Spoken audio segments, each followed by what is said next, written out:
Blessings. Your Reverend Irving is very sad. I received 4 very irreverent emails. These viewers challenged my right to wear this collar. I can't repeat the language, but here were the questions. Where's your church? Are you a real reverend? Where did you get your divinity degree? Who are the poor little children who will inherit the earth? Okay, I'll answer all 4 questions and leave you with one. What do you think? Okay, it's not much of a church. You can't pay rent, much less build a Reverend Rick Warren megachurch financed by donations from the poor little children who will inherit the earth.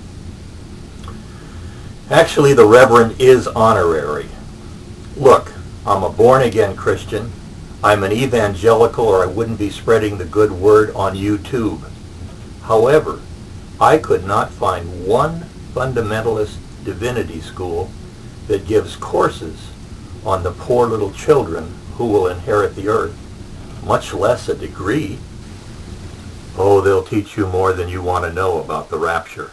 You know, when born-again Christians float up to heaven so we can watch billions of men, women, and children roast in a nuclear war.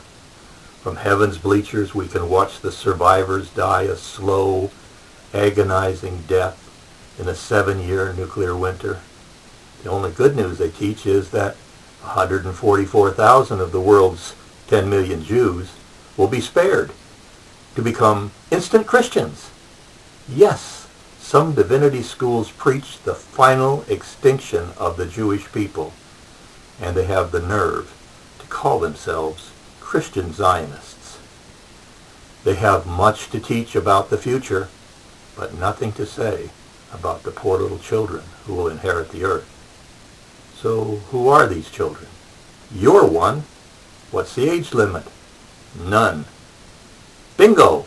All questions answered and time to spare. Here's our reading from the Einstein Sisters' Bag the Flying Monkeys. Introducing Jeremiah the School Nerd.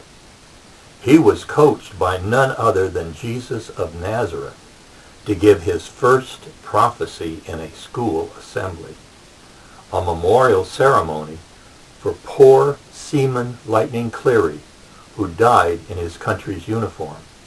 A big surprise awaits the kids at Shepherdsvale School. The casket lid creaked open, and a guy wearing a school uniform and an alien rubber head mask sat up and waved to the crowd. Where was Sailor Lightning Cleary? At first the younger children were badly frightened. Was the devil coming to punish them for attending the ceremony without the principal's permission? But when they heard Jeremiah's familiar voice, they laughed with nervous relief. Hark, good Christians of Shepherd's Vale! Behold your first vision from Jeremiah, the teenage prophet of the 3rd millennium. By now all of the children had heard about legendary Jeremiah's prophecies, and they were thrilled finally to witness one. Jeremiah hopped from the coffin and began pacing the stage. Hey guys, do we want to spend our entire lifetimes watching the gradual extinction of our species? It's a cruel world outside the walls of this sheltered auditorium. He was speaking in 2000, when an American CEO's average salary was $47,000 a day, more than the yearly income of most of the families who bought his company's products. 750,000 Americans were homeless. 1/3 of all workers in the private sector earned the minimum wage or less. 35 million Americans couldn't afford to put food on the table in any given month. 18,000 died each year for lack of medical insurance. Huge medical bills were a major trigger for bankruptcies and a significant cause of homelessness. And that was in 2000, before George W. Bush became president. Jeremiah asked, "Is it any wonder why Christian Zionism's death wish has replaced the traditional American dream? Should we be surprised that within my short lifetime, the Christian Zionist expectation of a nuclear holocaust has replaced the centuries-old Christian belief in a better future? Instead of joining in circles of sharing, we've allowed ourselves to be squeezed into pyramids of exploitation, workers by the bosses, consumers by TV commercials and credit cards, and students by boring teachers, bureaucratic administrations, and authoritarian principles."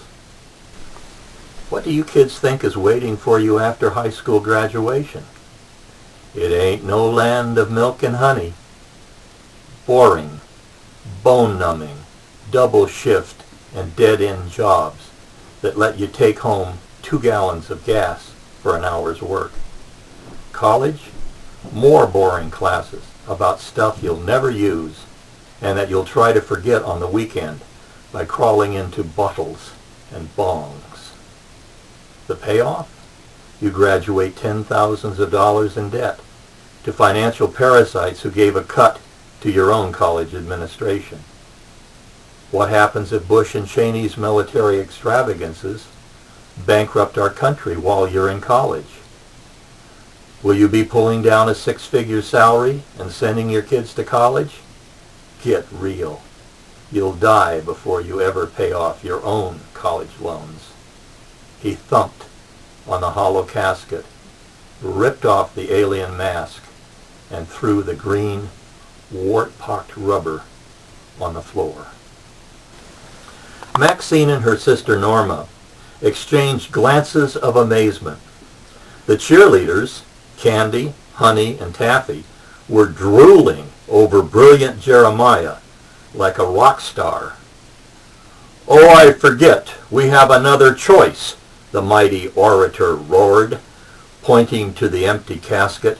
"We can die young, courageous, and clueless like poor Lightning Cleary." Chapter 46, Okay, Dude, What Would Jesus Do? So you are all poor little children who will inherit the earth, and we cannot depend on the great Obama to rescue our country. President Obama, you can try to become the emperor of the world, or you can save your own country. You can't do both.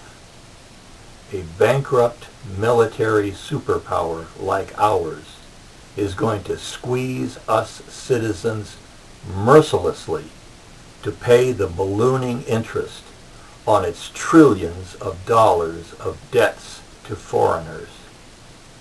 How much? Right now we are paying $2 billion a day in interest. Empire or homeland, Mr. Obama? We must choose for the sake of the poor little children who will inherit the earth. What are you going to do? No more deaths in Afghanistan. Bring all of the troops home from the Middle East now.